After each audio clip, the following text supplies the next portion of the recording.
In the 19th century, education meant 3 R's, which is reading, writing, and arithmetic. When 3 R education became popular in society, people invented the light bulb, telephones, typewriters, sewing machines.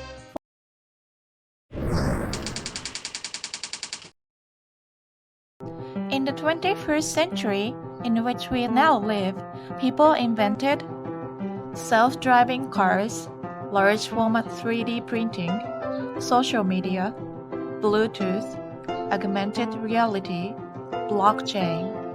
What skills do students need to succeed in this 21st century?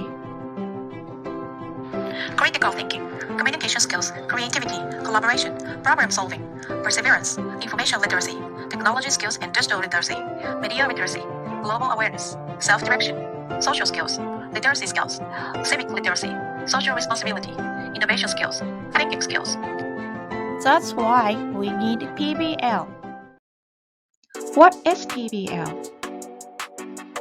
Project-based learning is a teaching method in which students gain knowledge and skills by working for an extended period of time to investigate and respond to an authentic, engaging, and complex question, problem, or challenge. Let's see an example of PBL. Make a difference. How can we take action to make a change in our community? Students take on the role of change agents and explore how they can meet their civic responsibilities by engaging in community service. They identify community needs and brainstorm service opportunities, then form teams to design and implement a shared service project that addresses a need in the community. Students write paragraphs explaining and reflecting on the experience.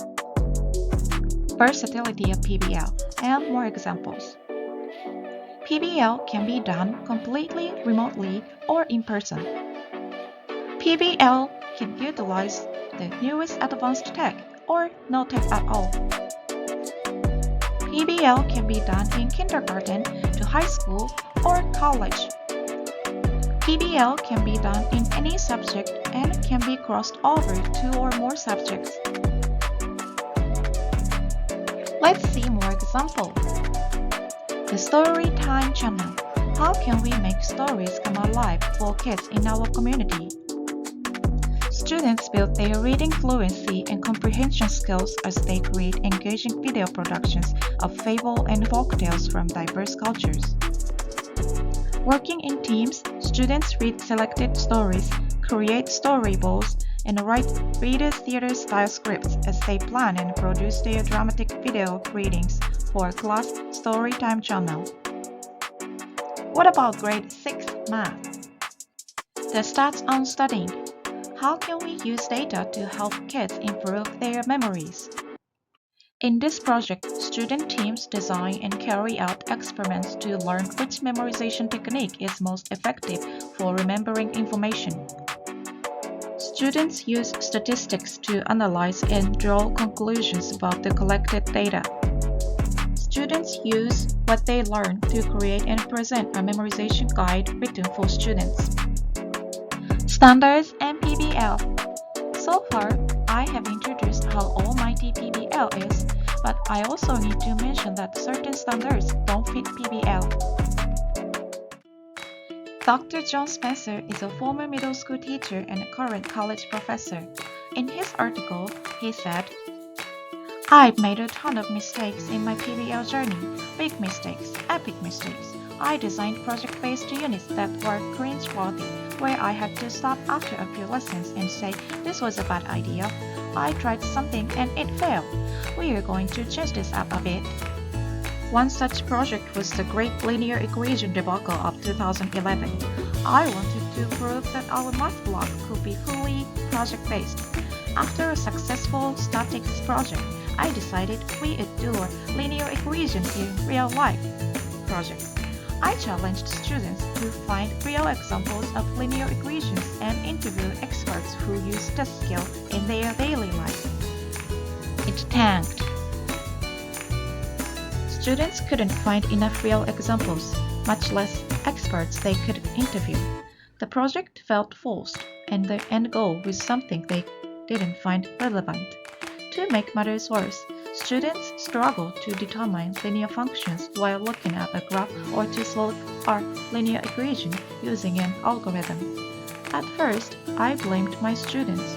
I viewed their disengagement as laziness rather than confusion. However, after 4 days of a failing project, I realized it was a design problem. On a fundamental level, those standards didn't fit in with the project-based approach. In my rejection of cookie-cutter learning, I had turned the PBL process into something cookie-cutter. At that point, we regrouped and focused on a problem-based approach with more scaffolding and some time for guided practice. We did 3-step math problems and more authentic word problems rooted in real-world experiences. It was a hard lesson in how to align the content standards you have to teach with the project-based learning that leads to student voice and choice. 7 steps to starting project-based learning. Magnify Learning is a teacher-driven organization dedicated to expanding the use of high-quality PBL. They provide a solid starting point for beginning your PBL journey. Walk through each step or pick one and start applying it in your own classroom today. Number 1. Develop a growth mindset. The general idea is we can all be good at math or piano if we have the right mindset. We just might not be there yet. Growth mindset is an important first step in the PBL journey for both teachers and students because PBL is a process that you and your students grow into. We are creating great problem solvers, not just good test takers. 2. Know your standards. Standards are the core pieces of content knowledge and skills your students are required to learn in your content area. The foundation of every PBL unit is standards and skills. If a PBL is not built on standards, it's not a PBL. 3. Listen to your students. Voice and choice. PBL isn't about handing the helm over to students and letting the ship run into the rocks. It's about empowering students by asking for feedback and giving them choices. An easy entry point is to ask students how your last unit went. Ask them to give you likes and wonders. Act on their wonders in your next unit. When students see that you are listening, they will be empowered to be involved and engaged. 4. Invite a community partner. When we do PBL, the authenticity that makes learning practical in the real world is very important. A project with community partners can bring students to life. Bringing in an outside expert as a sense of reality to a project that we as educators can't replicate. A community partner is likely closer than you think. One of PBL facilitators found a law enforcement partner in line at McDonald's. People are happy to give their time and it can revolutionize your classroom environment. 5. Differentiated workshops. In PBL, it helps to have the larger overarching project for students to work on while you are holding smaller workshops. 6. Professional development. Read blogs, visit a PBL school, and then sign up for PBL workshop. Find a training that mirrors the PBL process so you can feel the different flow of learning. 7. Jump in. After you try some of these steps in your current classroom and get some training, you need to make the leap. You got into education because you want to show kids the possibilities in the world. Nobody gets into teaching because they want to move test scores. Try PBL because you believe teaching makes a difference in the lives of your students. PBL has many advantages, and some standards don't fit to PBL very well, so we need to identify them and think about what we want to teach in PBL. This research inspired me some ideas, like maybe I can use the storytelling project to teach Japanese to my kids, but I still need to learn more about PBL to put it into practice. I'd like to further deepen my learning in the future. Thank you so much for watching my presentation. Bye bye!